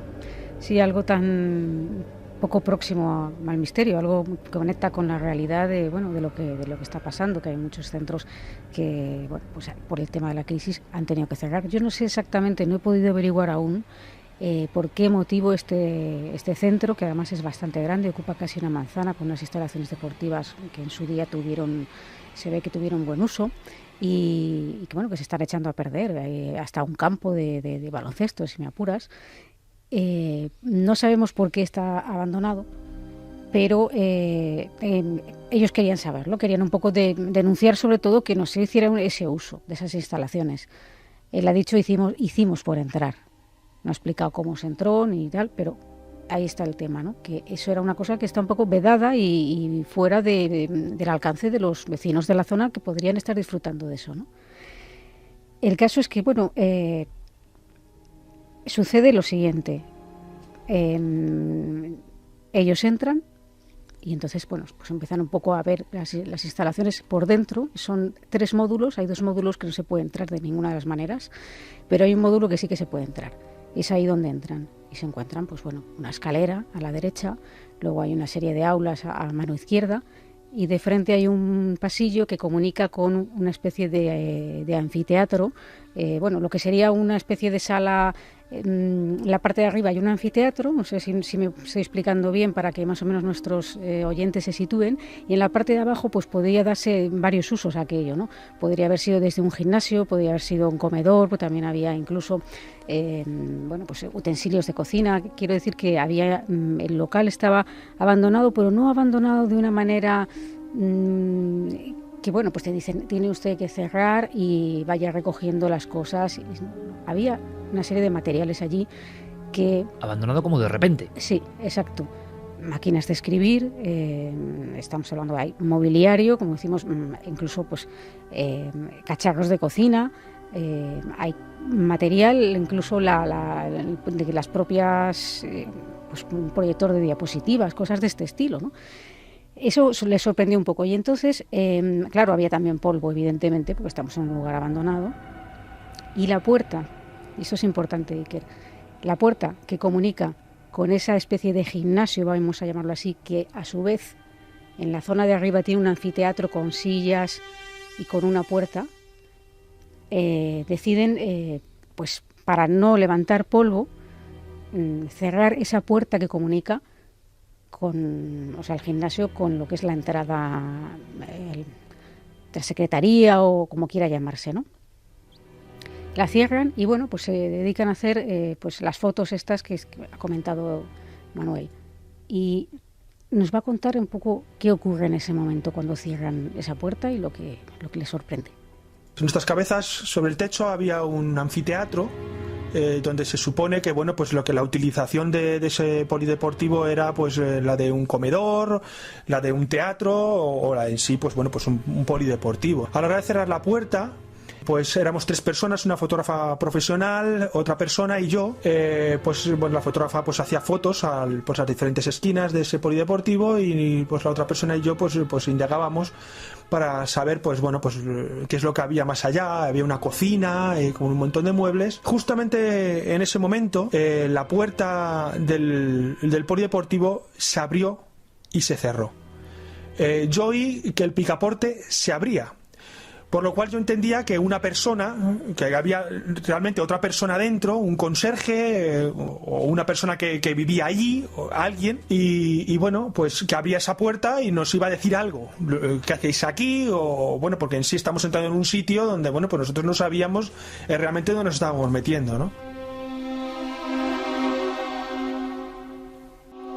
Creo que ahora toda la audiencia ha hecho el mismo esfuerzo mental que hemos realizado aquí. Escuchar el típico picaporte de estos ovalados, clac, clac, abriéndose, ¿no? ¿Cómo es el sonido del picaporte habitualmente de un centro escolar? Y cada uno habrá viajado a los picaportes que había en su colegio, ¿no? Y seguramente su cerebro, parte del cerebro, alguna pequeña cédula, ¿no?, de ese gran panal que es el cerebro, ¡pum!, habrá soltado ese sonido, ¿no?, guardado y hace tanto tiempo. Es lo que tiene también de evocador el misterio. Pero parece que estos fenómenos, en esta pequeña patrulla de fotógrafos y periodistas o jóvenes que quieren denunciar un estado de abandono, eso va un poco increciendo, ¿no?, y llegan a contemplar algo que les aterra. Sí, porque hasta ahora el posible miedo o la sorpresa que ellos se llevan es la posibilidad de que haya alguien físico en el inmueble, alguien que no han visto, alguien que como no han inspeccionado todo aquello, puede estar ahí y va a llamarles la atención y va a decir, ¿qué hacéis aquí? Salid de aquí, alguien físico. Claro, todo se descuadra cuando, continuando con la historia, les ocurren más cosas y eso les aterra. Después de oír este portazo, la otra persona que venía conmigo, no la fotógrafa, sino la otra persona que venía conmigo, me hizo fijarme si había visto una sombra por debajo del zócalo de la puerta, pero yo no vi nada. Lo mío fue el oír el picaporte, cómo se abría y cómo se cerraba. Y en ese mismo momento yo miré sobre el anfiteatro, donde se encontraba una puerta con unos cristales opacos, pero donde se ve, prácticamente son translúcidos y se ve lo que hay al otro lado. Y yo pude ver cómo la puerta se abría, se cerraba, se abría y se cerraba. Así en 2 veces seguidas y muy rápidas, con portazos muy fuertes. Subimos a esa segunda planta. Había un aula de música, porque había fotos de Beethoven, de Wagner, de Bach. Había una máquina de escribir. Hicimos fotos en esa aula. Y bueno, pues digamos que indagamos sobre toda esa planta para ver qué es lo que realmente había allí. El viejo aula de música, los retratos de los viejos compositores, y él, a través del cristal esmerilado, ha visto perfectamente cómo la puerta se abría y se cerraba sola, cómo alguien la accionaba sin que hubiera nadie, ni siquiera una sombra. Y esto no es habitual tampoco, ¿eh? Una puerta que se abre y se cierra, con picaporte accionado 2 veces delante de un testigo, viéndolo el testigo. Lo que es increíble es que suban, ¿no? Sí, pero bueno, como eran 3 y realmente es que ellos seguían precisamente intentando buscar una explicación racional a eso, porque es que si no se mueren de miedo, así de claro. Querían buscar la raíz de eso para explicarlo. En todo momento, personas racionales totalmente. Pensando que al subir a esa planta arriba, pues es que habría alguien, claro. Cuando ven que no hay nadie allí, pero que tampoco hay posibilidad de que lo haya habido, porque no hay una posible salida alternativa a ese módulo, es cuando de verdad les entra el miedo, ¿no? Porque se encuentran con algo que ellos no buscaban. ¿Y qué hacen en mitad de un lugar tan grande, abandonado, sin nadie? Los fenómenos... Hay uno que también es un poco inquietante, y fijaos, si es sencillo, ¿no? Pero por debajo de la puerta, la fotógrafa avisa de que ha visto una sombra caminando por el otro lado, por el zócalo de la puerta. Algo tan sencillo, pero tan evocador también, sí, ¿no? Lo que pasa es que puntualizo que no era la fotógrafa, fue la otra testigo, que la que tiene tanto miedo que no quiere ni hablar, ¿no? Pero tiene tanto miedo que no quiere ni hablar. Sí, de hecho yo he hablado con estos dos, con la fotógrafa y con Manuel, pero con ella no he podido realmente hablar. Y bueno, pues después de esto ya cuando comprueban que no hay nadie... Entran casi en pánico, me imagino. Sí, lo que pasa es que, claro, Manuel la verdad es que lo está contando muy bien. Nos está haciendo un retrato muy bueno de cómo es este colegio. Aún no habiendo estado allí, quienes no hayan estado, pues yo creo que se pueden imaginar perfectamente la situación. Y yo creo que cuando habló conmigo conservaba bastante la calma, ¿no? Había pasado ya unos días, o sí me dijo que él no volvía ahí. O sea que él nos cuenta un poco el desenlace de esta historia. Que no es del todo el desenlace, porque luego vamos a ver qué más cosas han pasado. Nos dimos cuenta que en una de las pizarras de una de las aulas vimos la cara clara y nítida de una niña. Y bueno, esto nos sorprendió muchísimo. Entonces ya pues empezamos a concatenar pues los sucesos que habían ocurrido con lo que realmente había pasado, ya que cuando se hizo la foto de la pizarra, justamente acto seguido fueron los 2 portazos en el anfiteatro superior. Y eso fue lo que nos sobresaltó. La explicación fotográfica no la pudo dar, ya que era algo completamente inusual. Una pizarra que está completamente limpia, como si fuese nueva, o sea, no había pintado nada encima, o sea, la pizarra estaba completamente limpia. Digamos, se hizo la foto y en esa foto apareció esa cara, que ocupaba la parte izquierda de la pizarra prácticamente entera.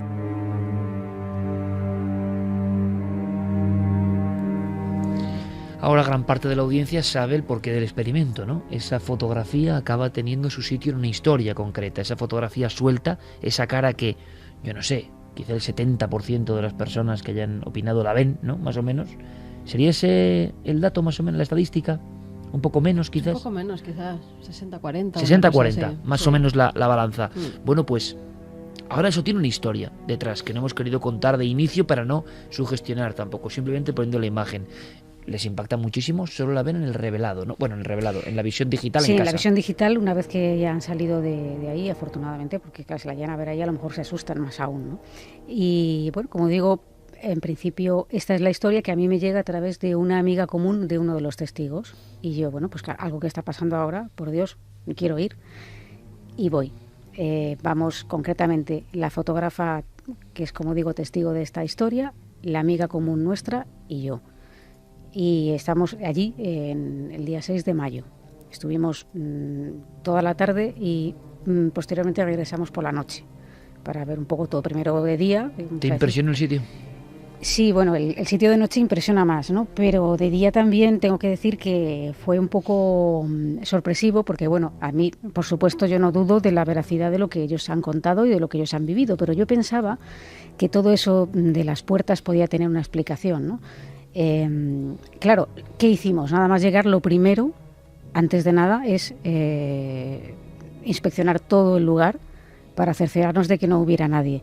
Por 2 motivos. Por un motivo de seguridad, no sea que hubiera, pues bueno, algún ocupa o alguna persona que efectivamente allí se ve que hay alguna pintada, ha podido entrar alguien de manera esporádica, pero no se ve que haya una ocupación, digamos, continua. Es decir, no hay nada que indique que ahí duerme alguien, pero bueno, había que hacerlo.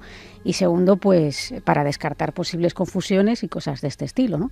Cuando comprobamos que no había nadie, que la única entrada y salida del lugar pues es una entrada, o sea, no hay otra posibilidad de que nadie esté saliendo por otro sitio, pues nos dedicamos a inspeccionar el colegio, que me enseñó exactamente el lugar donde se había realizado la fotografía de la pizarra, que yo intenté reproducir.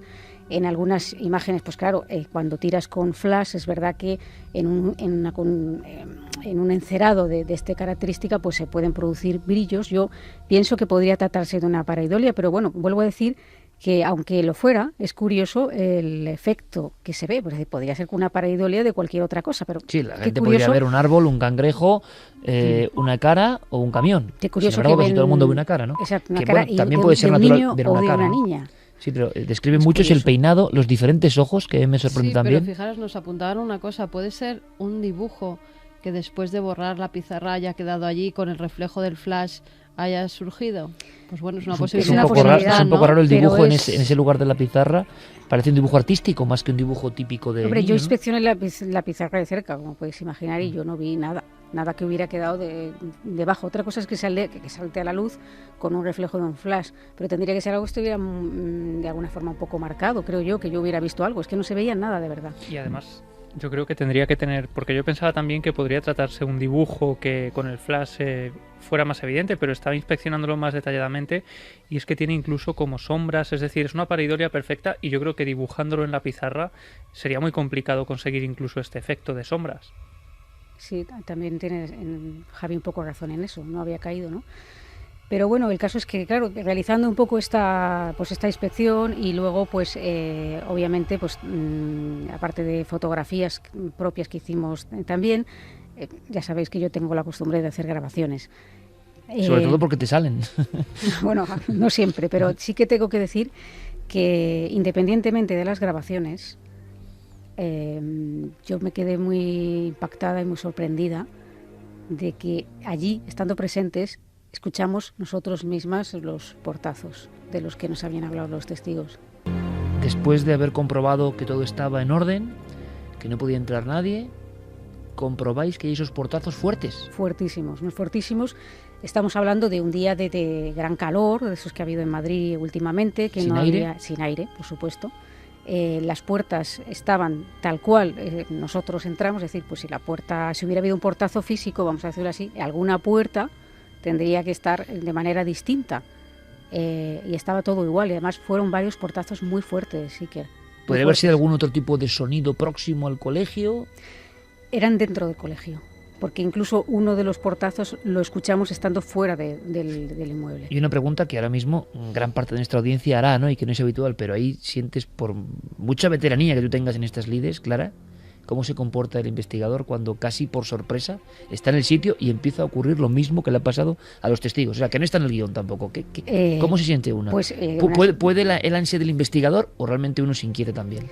Te inquietas porque no es frecuente que pase esto. Es decir, yo puedo hablar muy contadas ocasiones de casos en los que he acudido. Fíjate que hemos estado desgranando un montón de lugares y con algunos con una fama realmente siniestra, ¿no? Y el hecho de haber estado allí no significa que yo haya presenciado. Yo me he limitado a transcribir esas conversaciones, a pues un poco dar el fruto de esas investigaciones, pero no a ser partícipe de los fenómenos.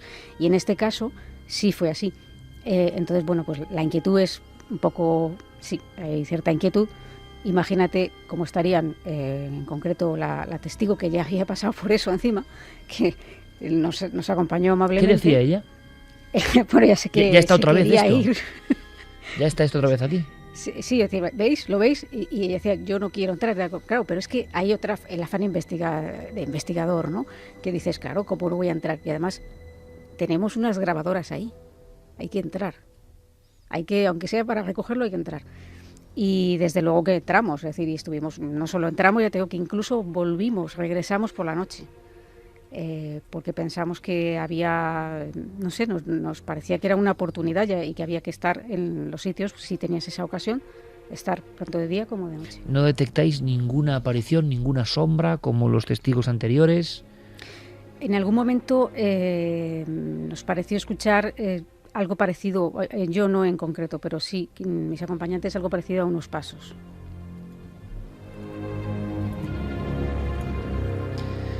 Dos y 34. Pues Clara Tahoces asegura que hay una serie de psicofonías o de grabaciones, lo que sea, que son extrañas. Hemos hecho aquí nuestro particular análisis, las hemos escuchado con mucha atención y les vamos a compartir con todos vosotros. Sí, hemos hecho una selección porque eran más incluso de las que he traído, aunque aún así hemos hecho una selección más con ayuda de Carmen, que tiene muy buen oído para estas cosas. A ver si lo tiene también el público, nuestra audiencia, porque siempre tenemos el mismo dilema y lo sabéis, ¿no? Y más con las personas que mañana en todo el mundo, y os lo agradecemos un montón, os descargáis el programa, ¿no? De las diferentes plataformas, lugares, y claro, la compresión del sonido hace que esto sea mucho más difícil. Y lo repito, porque estoy dando tiempo para que quien tenga casco se los ponga. Es uno de esos momentos que ya sabéis que es, bueno, también parte de la historia de este programa, ¿no? Porque nosotros los tenemos, cascos, todos, y la calidad del sonido podéis pensar que somos muy exagerados, pero a veces es porque vosotros quizá estéis escuchando la radio de una forma y nosotros estamos con unos buenos cascos en un ambiente de absoluto aislamiento. No es que queramos meter miedo en el cuerpo, sino que estamos recibiendo el impacto sonoro con una gran claridad. Si podéis acceder a la radio directamente, a la radio antigua, con unos cascos, pues fabuloso. Vamos allá, Clara. Si te parece, Iker, para que luego no nos digan que si condicionamos y tal, vamos a intentar que no decir lo que escuchamos o si lo que te parece ponemos la grabación o qué prefieres. Yo en alguna sí al principio lo diría, quizá en alguna de las que vengan después, para que el público se vaya entrenando, porque si no yo creo que es imposible, ¿no? Yo creo que es muy difícil, muy complicado. La primera psicofonía, la primera palabra se escucha bastante clara. ¿Sí? Sí. La primera psicofonía que habéis elegido. Sí. Bueno, pues si queréis la ponemos. ¿Vale? Venga, sin decir nada. Sin decir nada. Vamos con el experimento y nos escribís de inmediato. Y nosotros seguimos poniendo otras voces y a ver qué habéis escuchado en la primera. ¿Os parece que el impacto visual del inicio del experimento sea también una doble, no? Estará Guillermo León volviéndose loco diciéndome no me metas en más líos, Iker, no me metas en más líos a la Sana, Central de la Sana, Valencina de la Concepción, porque son demasiadas cosas. Pero sería muy bonito que alguien acertase. Me parece dificilísimo, ¿eh? A mí me parece muy difícil, pero lo lanzamos y luego algunas sí les decimos y otras no, si queréis. Vale. Vamos con esa primera grabación, que es... En una de las aulas, en la planta superior.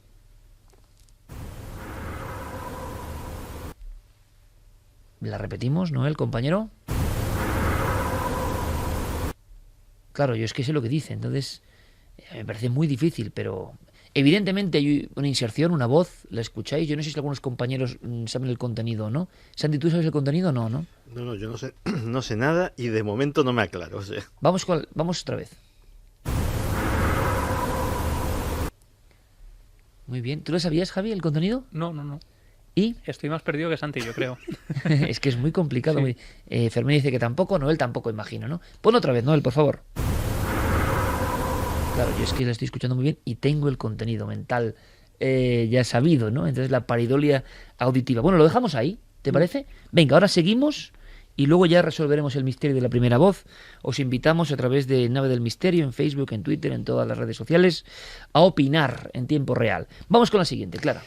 La siguiente se realizó en lo que es el anfiteatro, ese lugar que parece ser el epicentro de los fenómenos, y que además tiene una acústica muy particular. Bueno, ya sabéis la acústica que tiene un anfiteatro, ¿no? Aquí sí que yo diría, ¿no?, que se escucha, porque además puedo explicar un poco, creo que es importante explicar aquí que, bueno, vamos a escuchar una voz infantil y que... infantil. Hace alusión a una de las personas que me acompañaron ese día. Es un saludo, algo así como un saludo, y dice: hola, Zafi. Hola, Zafi. Zafi como Zafiro, Zafi. Sí, es hola, un diminutivo. Zafi. ¿La escuchamos?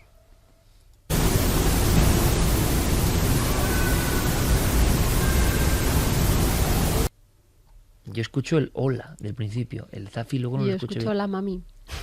Hola, mami. ¿Escucháis el hola? Sí, el hola muy claro y una voz de niña, además. La voz es terrible. Yo no sé si es que aquí Noel nos está poniendo, claro, Noel, calidad máxima siempre, con Fermín Agustí, y yo lo estoy escuchando ahora como un cañón, porque en el pequeño estudio, el búnker, mi búnker particular, no solo tiene Diego Marañón su búnker, y Clara siempre me dice, ¿qué? Te vas al búnker, ¿no? Yo me voy en un estudio, y ahí es verdad que para escuchar psicofonías no es muy bueno, y no me gusta a mí estar con los cascos. Son costumbres, no manías. Entonces ahora me encuentro con la sorpresa de que escucho mucho mejor lo que antes había escuchado bastante defectuosamente.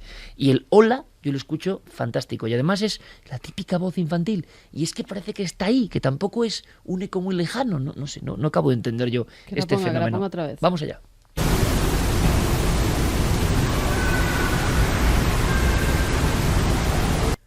Hola, mami, clarísimo, vamos. Yo. Hola. Sí, yo también entiendo. Mami. Hola, un espacio de tiempo y luego mami. Bueno, esto, como sabéis, se presta a más interpretaciones. Yo lo he escuchado mucho y a principio también me pareció lógico, además siendo una voz infantil que te remite a lo de la... Y sobre todo porque parece mami. que tiene que ver con las que vienen después, ¿no? Claro, lo que pasa que luego este nombre se repite en otras grabaciones. Santi, Javi. Y coincide, ¿no? Yo Con escucho yo escucho el hola clarísimo. Lo que pasa es que la palabra final, lo último que escucho es como una A. ¿Santi? Yo no distingo la palabra final, pero sí, el hola, vamos. Pon otra vez, Noel, por favor.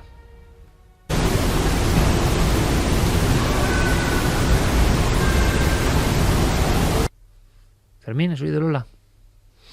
Menos mal que porque Fermín... Si Fermín da el ok, es como la garantía, el sello de denominación de origen. Una anécdota en ese sentido, porque Fermín, cuando le mando siempre que le mando alguna grabación de este estilo, él me contesta con la palabra, en vez de psicofonías pone ruidos. Sí, claro. Es que nunca oye nada. Pero ahora sí, luego cuando estamos en vivo sí. Ruidos. Y así descomprimimos un poco porque a algunas personas estamos dando la noche y de verdad que no es nuestra misión, ¿no? Dar la noche. ¿Qué os parece? Porque esta es una noche de experimentos. Visual, esa pizarra, una pizarra normal y corriente. Ahora yo no sé si hay pizarras ya, sigue habiendo pizarras, ¿no? Pero muchas son ya... Son digitales algunas, digitales, ¿no? Tal. Pero bueno, la pizarra, ¿no? Claro, la pizarra de toda la vida. Y ahí aparece una cara. Bueno, pues hemos jugado con la percepción. Seguramente sea un reflejo.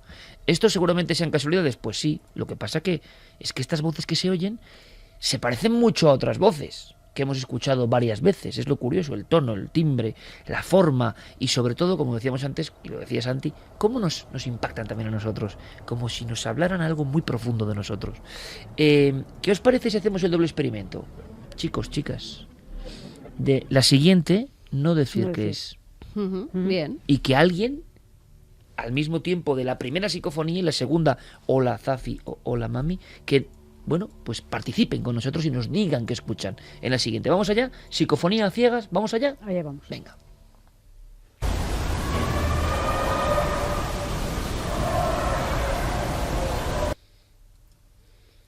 Aquí lo primero es que sí se puede decir que es una voz como más de alarido, ¿no? Son como unos alaridos prácticamente. Y es que son tan evidentes. Yo creo que se cuelan otras cosas sí, como ruidos como de fondo. ¿eh? Sí. Pero horribles. Y no me pongas los pelos de punta porque es verdad que hay como un instante de doble fondo de sonido que no era nada amable. No, yo espero que de tenga... hierro, tubería, como de golpes, algo... ¿Escuchamos de nuevo? Sí.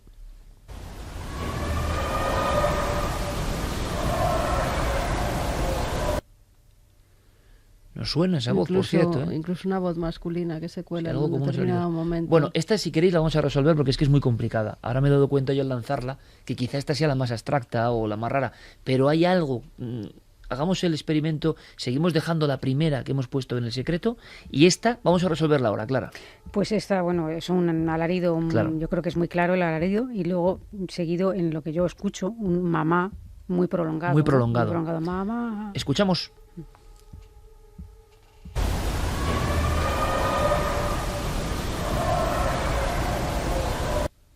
Sobre todo el grito inicial, que es como de un niño metido, que parece que está metido en el colegio dentro. Yo escucho un sonido de colegio antiguo. Sí, a mí me parece también que dice como hola, como un niño que pregunta hola, como diciendo ¿hay alguien? Escuchamos de nuevo, Noel, es importante esta noche tener todo atado.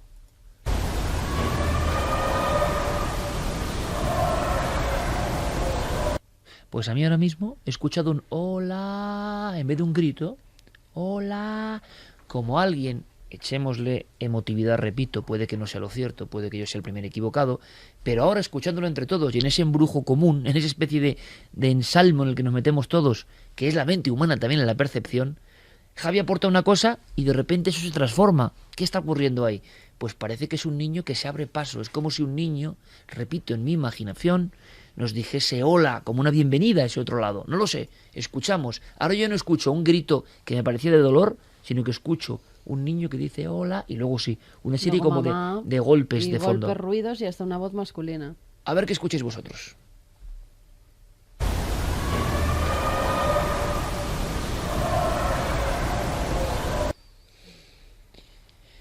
Bueno, vamos con la última, Clara. Sí, la última sigue siendo una voz infantil, en este caso un poco cantarina, que parece... Como todas, ¿no? Las que hemos escuchado, sí. Es un poco ahí una... Lo que pasa es que esta última, por ejemplo, la que hemos oído, era un poco más desgarrada en comparación con esta que parece más juguetona, ¿no? Algo así como, ¿dónde estás, mamá? ¿Dónde estás, mamá?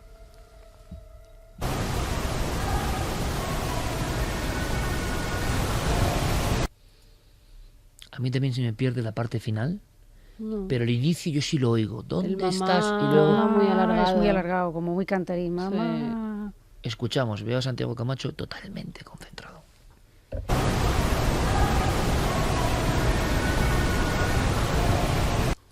¿Dónde estás, mamá? Claro. Yo entiendo dónde descansas, mamá. Bueno, Carmen siempre poniendo esa nota. Claro, estamos ahí, pero es muy curioso el experimento, porque lo bonito también de este equipo es que muchas veces, y es algo que hacemos conscientemente, parte del equipo no ha escuchado las voces. Y el efecto sorpresa es en vivo, y a veces ocurre conmigo mismo, y yo quiero que lo haga mi equipo conmigo.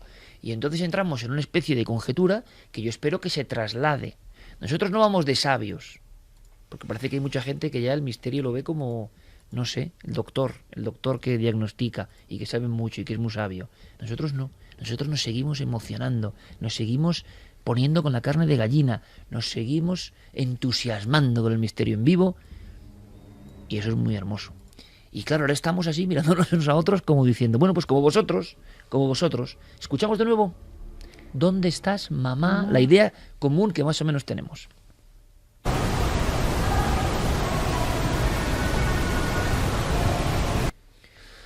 Bueno, ojalá gran parte de nuestra audiencia esté escuchándolo con la calidad, ¿no? Y imagino que en carretera, más de uno se habrá parado en carretera para escucharlo con nitidez. Y es verdad que los cascos aquí... En carretera no sé, pero más de uno ha encendido la luz de su dormitorio. Pues son psicofonías que se parecen, Clara, ¿eh? Se parecen en algunos aspectos, ¿no? Una vez más, Santi. No es que se parezcan, es que tienen una cosa extraordinariamente notable, y es el timbre de las voces, todas coincidentes con niños, además niños pequeños. Le echaría 7 años, por ponerle una edad. Como mucho. Y la verdad es que... Eco. El eco... Ha habido una cosa en la que no nos acabábamos de aclarar, que a mí me ha inquietado. Cuando se oía, decís, una voz masculina entremezclada, yo lo que oía eran incluso ladridos. Sí, yo también, sí, algo así. Sí. Pero no ladridos normales, no, ¿verdad? No, bastante inquietantes, sí. ¿Sabéis a mí a lo que me recordaba? Era como una cosa un poco mala, no sé. A mí me recordaba la leyenda de los sabuesos del infierno. A mí no, a mí ¿sabéis a lo que me recordaba? A cierta parte de la psicofonía del infierno. Sí, a mí igual, sea lo que sea, pero... Sí, bueno, pero es que esos golpes de la psicofonía metálico, del infierno no sabemos lo que son, pero ese toque metálico, exacto. Y esa especie de palabras como deformadas, pero con una sensación muy que oscura, ¿eh? Sí que me gustaría decir es que, como he explicado, esto es una selección de la grabación, pero la grabación está, en muchas de ellas está como lleno de golpes y de portazos y de todo.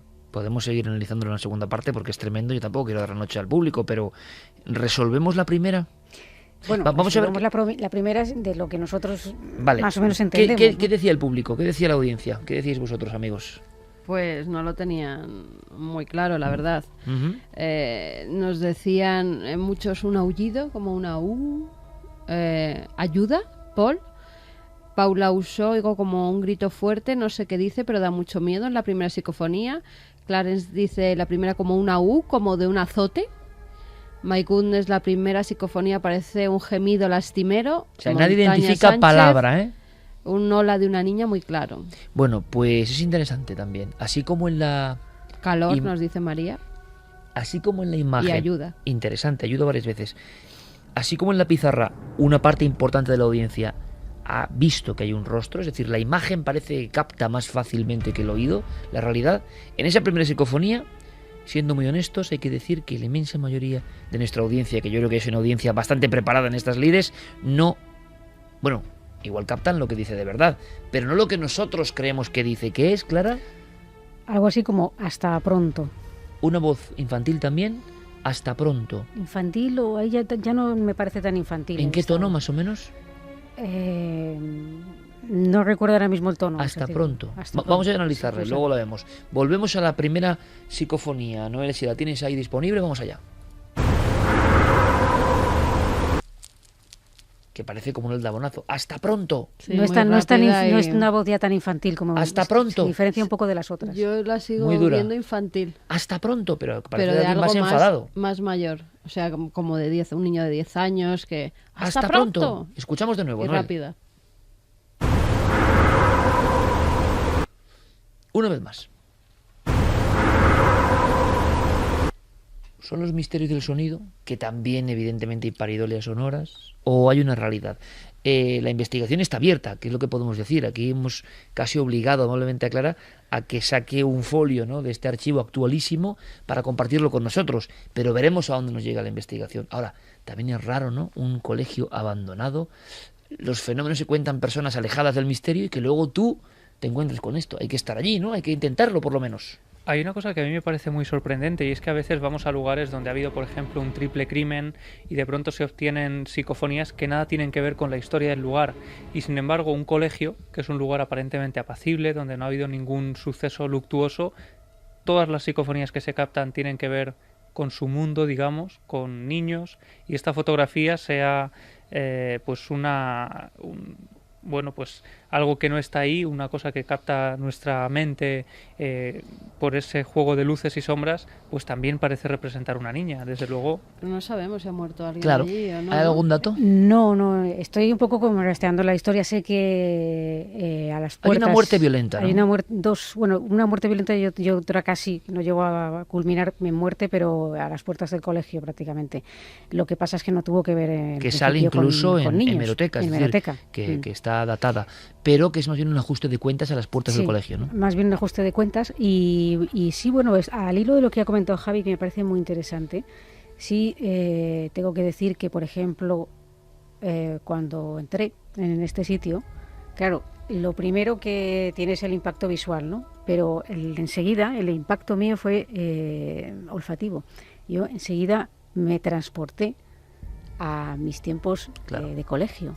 Ese olor tan característico a tiza, a niños, algo que fluye en el ambiente que tú automáticamente te remite a una escuela.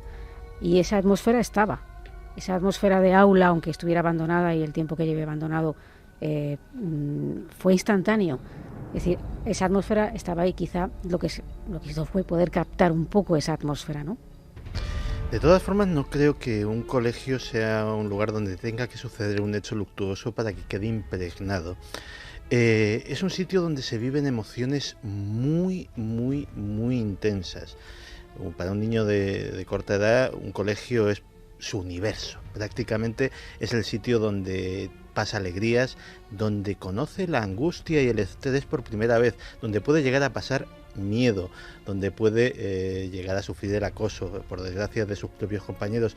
Es un sitio a la vez mágico y terrible, donde las emociones están a flor de piel y parte de esas emociones pueden quedarse impregnadas perfectamente. Y también si vemos otras teorías más espiritistas, más parapsicológicas, el niño o los niños no tuvieron por qué morir en ese lugar, pero sí que pueden acudir a ese lugar como hacían a diario, ¿no? Su espíritu, su fantasma.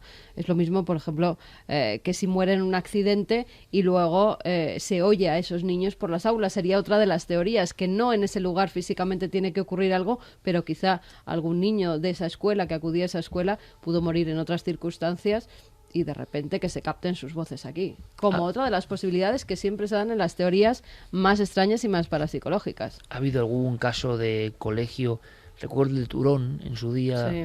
lo investigó nuestro compañero Juan G. Vallejo. Había unos restos óseos debajo del colegio y resulta que En el había al patio lado... del colegio. Exacto. Además había testigos que incluso fusilamientos, pudieron ¿no? sacar fusilamientos de la guerra civil, porque el colegio fue utilizado como cárcel durante la guerra civil, e incluso quedaba con vida el enterrador de esa localidad, que mataron a su mujer allí cuando estaba embarazada de 7 meses, y él recuerda perfectamente cómo después, tras muchos años transcurridos, gente del pueblo mismo mismo tuvieron que excavar en ese colegio, lo que sería el patio donde jugaban los niños, encontraron esos cuerpos, rescataron esos cuerpos de la guerra civil y los tuvieron que enterrar en el Campo Santo. ¿Y qué es lo que se veía en el colegio? Pasaban determinadas cosas, ¿no? Sí, aparte de que se escucharon psicofonías, se veía como una esfera de luz verde que salió captada en algunas fotografías del grupo Gaipo, que era quien estaba investigando ese lugar, y también se habían visto sombras, luces, se habían escuchado voces de niño, incluso había testigos, si no recuerdo mal, que aseguraban que se habían escuchado como disparos, como esos recuerdos de la guerra civil, y muchos lamentos, muchísimos lamentos en la zona donde habían estado encarcelados pues, allí hombres, mujeres y niños durante 1937, que es donde los tuvieron. Y recuerdo una imagen que pudo grabar nuestro compañero, si no recuerdo mal, que era como en los subterráneos, bajo el asfalto de la pista de fútbol sala. Resulta que había una especie de subterráneos que se estaban rehoradando para ver qué pasaba, y había trozos de hueso, y pudimos tener incluso algún trozo, algún fragmento óseo, que ahí quedaba la duda, ¿no? Si era resto animal, si eran restos de personas, que sí había habido en la parte superior, en fin, pero tampoco hay mucha fenomenología en España con colegios. Así no hay grandes casos muy conocidos de colegios donde ocurran cosas, ¿no? Terminamos esta hora con, evidentemente, las percepciones auditivas de nuestra audiencia. A ver qué nos dicen sobre la experiencia de escuchar estas 4 grabaciones de origen extraño, obtenidas por Clara Altavoces, con el argumento, creo que muy positivo, de una investigación que está abierta ahora mismo, que además lo lógico es quizá no darla a conocer, pero creemos que el público de Milenio 3 tiene que disfrutar de las cosas que se están haciendo en tiempo real prácticamente. ¿Qué opinan? Usa Coutada dice: me ha helado la sangre esta última, como si pegaran a niños. ¡Qué horror! Uno di noi, la última psicofonía es impresionante, el hola es claro, lo siguiente creo que es corre, corre. Borja dice, cierto, parece que dice hola y luego gruñidos, esta da mucho miedo. Celebi, se escucha una voz aguda, la de hola mami, de antes, y una voz muy grave. José Luis Fluixa, patrullando con un compañero y los dos pasándolo fatal, encima por caminos oscuros. Bueno, pues buena patrulla que tengan todas las fuerzas de seguridad y que tengan miedo a los vivos, ¿no? A estos. Sí, pobres. total. Fran González, son como 2 voces distintas, una niña que grita hola y otra voz. Daniel Beato, se oye como si se hubiese separado el niño de los padres y estuvieran buscándolo, muy mal rollo. Blanca Oriol, se escucha en la tercera la voz de la niña y luego una voz de adulto y golpes. Nora, qué mal rollo, esta se escucha claramente hola. La carne de gallina, nos dice Pichón, yo creo que lo dice 2 veces el hola claramente. Tony Ramos, en la segunda el hola parece claro. Jenny in Wonderland, muy bien, ya encendí la luz con auriculares ya oscuras, como que no. Fátima, hola mami, también. María, ostras, el hola se escucha perfectamente y con esa vocecita de niña.